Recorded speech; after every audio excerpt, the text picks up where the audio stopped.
Assalamualaikum and good morning to our lecturer, Dr. Taufik Abdul Hakim. We are from Group 9 and this is our video presentation. The title of our video presentation is The Issue of Unemployment During COVID-19 in Malaysia. This is our group members. The first one is me, Muhammad Farid Hakimi, and I will presenting on the conclusion part. The second member is Muhammad Afizuddin. He will presenting on what is the recommendation for the macroeconomics issue. The third member is Muhammad Lukman Hakim and will be presenting on the introduction or the overview of the article and the objective of the study. And the last of member is Safina Waridi.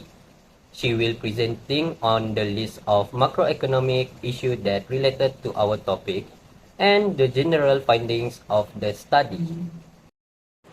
Hi, my name is Muhammad Hakim. I will present about my part, which is introductions.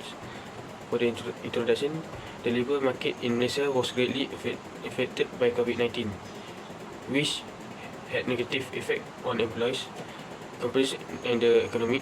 For our group, we choose an article by Siti Nurliza Samsudin and Nur Layali Muhammad Ali Khan, and at Malaysia Bureau of Labour Statistic, describing in detail the influence of the pandemic has made many companies close down particularly or completely, leading to an increases number of people losing their jobs. Industries most affected are tourism, trade and production that usually has a big number of employees. A significant change in one's career has been seen through working from far and undertaking contract job all of a sudden. Nevertheless, job insecurity and lack of the benefit have characteristics the labour condition of most workers at a direct consequences of the modifications. The impact on the different sector is different. There has been increased demand for workers in healthcare and technology sector, while others like hospitality and aviation are experiencing massive job cuts or unpaid leave. Women, youth and unskilled workers are the most hit by the scenario, which further aggravate inequalities at labour markets. The Malaysian government has instituted several policies to lessen the effect of the pandemic on the job market, like wage subsidies, financial aid package and incentive for retention workers by companies. However, the recovery has not been informed, as there are some sectors and demographic sections facing more difficulties compared to others. In addition, the review we conclude drew attention to probable momentum shift and many occurs in labour markets on the long-term scale, including accelerated digital transformation if needed, worker reskilling and upskilling, as well as potential job redefinition and worker environment adjustment through rigorous statistics, as well as example drawn from various sources. This article demonstrates how COVID-19 pandemic affected by Malaysian labour market at different levels. The focus of the result in adaptive policies or tailor-made support facilitate the current problems and get ready for the coming disruption. Next is for objective of the studies. There is three objectives of the studies. Is first to highlight all the macroeconomic issue or the problem related to this study, and number two, to identify the general finding of the study, and the last of this objective is to analyze how to solve the macroeconomics issue or problems by referring to the theories related to the topic in macroeconomics. Assalamualaikum. My name is Safina. I will presenting on the macroeconomic issue. The first issue is, as the daily number of cases in Malaysia rose rapidly in March, the government imposed the first phase of 2 weeks long MCO in order to contain the virus and flatten the curve of the inflation. This led to a sudden drop in major economic activity, with only business in essential service allowed to operate. The second issue is the tourism industry in particular saw a decline. This is affected a few subsectors, particularly transportation, accommodation, and food and beverage. There was also an uncertainty which impacted the supply chains in manufacturing and constructions. The third issue is consequently the working population who are working in non-essential sector opted to work from home, and for those who cannot do so, they stopped working completely, either with or without pay.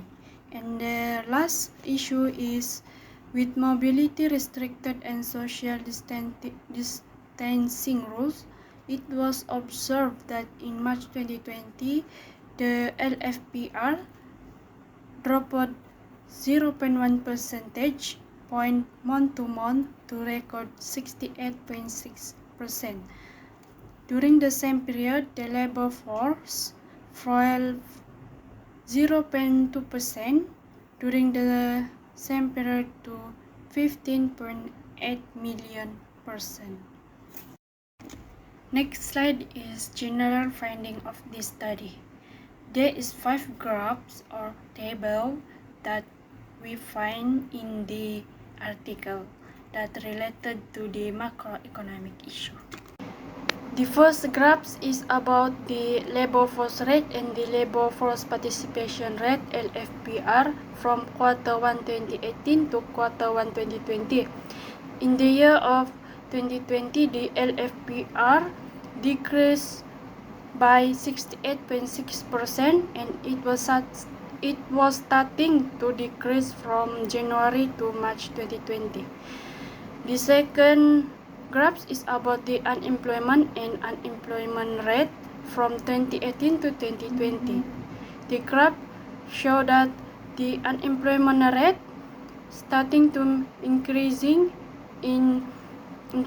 by 3.3% from February to March 2020 by 3.9%.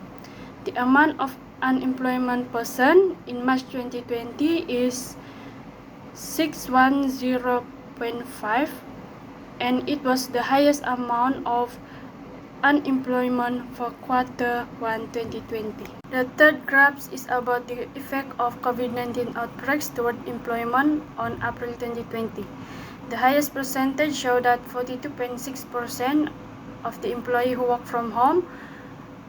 The second highest percentage is 21.6% of the employees who work outside the labor force, and the last one is 20.3% of the employees who work with full salary.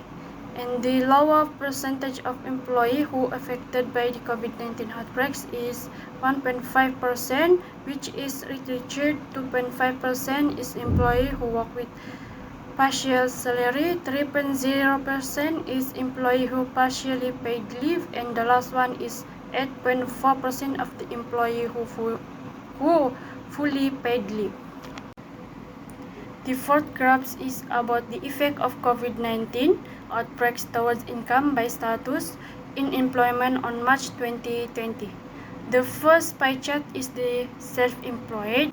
The pie chart shows that 4.7% of the self-employed is receiving income as usual, and 0.5% of them are experiencing increase in monthly income, and 94.8% of the self-employed was experiencing drop in monthly income.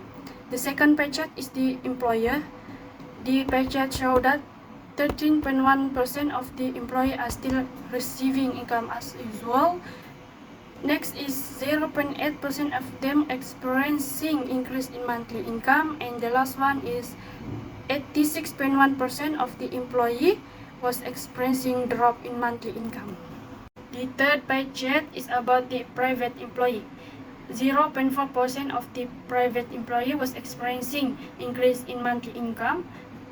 58.5% of the private employee was receiving income as usual, and 41.1% of them are experiencing drop in monthly income. The fourth pie chart is GLC employee. 0.3% of the GLC employee was experiencing increase in monthly income. 15.6% of them was experiencing drop in monthly income, and 84.1% of the GLC employee are still receiving income as usual. And the last pie chart is about the MNC employee. 85.2% of the MNC employee was receiving income as usual. 0.6% of them experiencing increase in monthly income, and 14.2% of them was experiencing drop in monthly income. The last graph is about how much of length of the firm to survive if they were to give fully or partially paid leave to their employee on April 2020.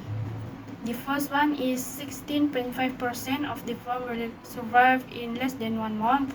The second is 53.4% of the firm will survive only 1 to 2 months. And the third one is 25.4% of the firm will survive in 3 to 4 months. And the last one is only 4.7% of the firm will survive more than 6 months.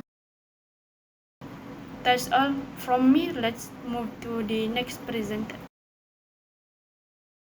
Hello, my name is Muhammad Hafizuddin. For recommendation, when interest rates are low, central banks can increase economic activities, lower cost of borrowing, persuade companies that they should put their money in expanding their companies, hence creation of job opportunities.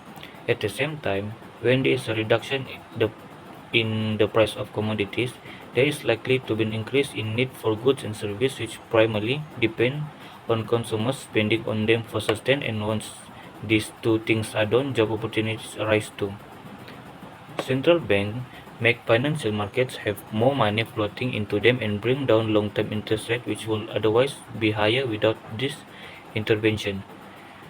They make it hard for people to borrow by increasing liquidity through buying bonds or other securities, which means they indirectly discourage spending by business or consumers due to their inability to borrow. To do so, they acquire government bonds, meaning that they will also be in possession or other asset, hence being able to guarantee an increase in the economy at some time in the future. Profitable business that they are able to get loans now have a reason to invest because they see light at the end of the tunnel when central bank increase money supply to encourage borrowing. Being clear in their future plans can affect the way people look at economics. Signal from forward guidance show that there is a determination to keep interest rate low, thus influencing decisions made regarding borrowings and long-term investment. In increasing uncertainty among business hence creating jobs because they embark on projects that may lead them expanding their activities. Central bankers might come up with loan programs that are best suited for areas mostly affected by the pandemic like hospitality, small entities among others. Thus, they provide a lifeline to the most affected industries through cheap credits and interest rates that will see them maintain their labor force as well as business premise in adversity. Allowing currency depreciation can enhance export competitiveness, boosting demand for domestically produced goods and services. This stimulates production and employment in export-oriented industries, contributing to overall economic recovery. Boosting the effectiveness of monetary policy can result from coordinated action with fiscal authorities. In a similar manner, authorities have the capacity to boost the rate of which money circulates in an economy and maintain significant levels of inflation. My name is Mohammad Farid Hakimi, and I will talk about the conclusions of study. So, in conclusion, the study underscores the urgent need for a coordinated and sustained effort to support Malaysia's labor market recovery. This involves addressing immediate needs through financial aid and job creation programs, ensuring that those most affected by the crisis receive timely support. At the same time, it's crucial to lay the groundwork for long-term resilience through structural reforms and investments in human capital. Comprehensive measures are needed, including initiatives to upskill and reskill the workforce, enhance digital literacy, and expand social protection systems. These steps will prepare workers for the evolving job market and provide a safety net for the most vulnerable. By focusing on both immediate relief and long-term strategies, Malaysia can mitigate the enduring effects of the pandemic and promote a sustainable and inclusive recovery for its workforce. Robust policies or targeted interventions are essential to bridge existing gaps, address vulnerabilities, and ensure the benefits of economic recovery are widely shared, leading to a more resilient and equitable labor market. Thank you. That's all from us. Thank you.